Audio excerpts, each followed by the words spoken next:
Hi అండి, నేను Venu. Welcome to Venu infinity. ఎదుగోనండి, మన వర్టికల్గా కట్టిన ఫస్ట్ వేసిన టమాటా ముక్కలండి.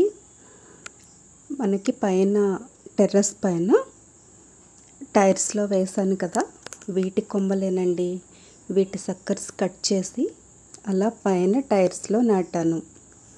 నన్ను కొంతమంది అడిగారు, మనం టమాటా నారు మనమే వేసుకుంటే మంచిదా, లేదంటే బయట కొని తెచ్చిన నారు వేసుకోవడం మంచిదా అని అడిగారండి. ఈ వీడియోలో మీకు నేను రెండింటి గురించి చెప్తానండి.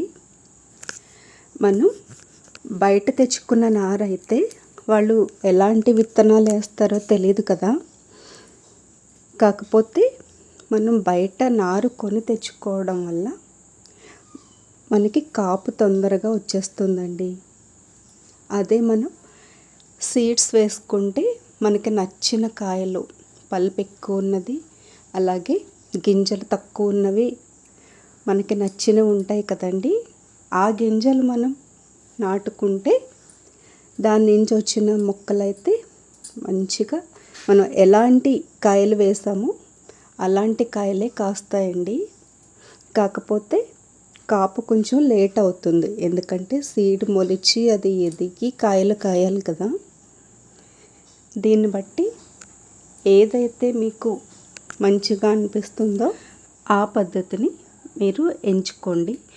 నేనైతే దీన్ని మా బాబు వాళ్ళ ఫ్రెండ్ ఇచ్చిన టమాటోస్ ఉంటే అందులో నాకు నచ్చిన కాయలోంచి సీడ్స్ తీసి ఇలాగా మొక్కలు వేసానండి. చక్కగా ఉన్నాయి కదా. ఇంకొకటి ఏంటంటే, నేను పికిల్ పట్టడం కోసం ఈ కాయలు ఇంతలా ఉంచడం వల్ల మొక్కలైతే పాడైపోయాయి కదా. మీరు అలా చేయకండి. ఎలా ఉందండి వీడియో? నచ్చితే లైక్ చేయండి.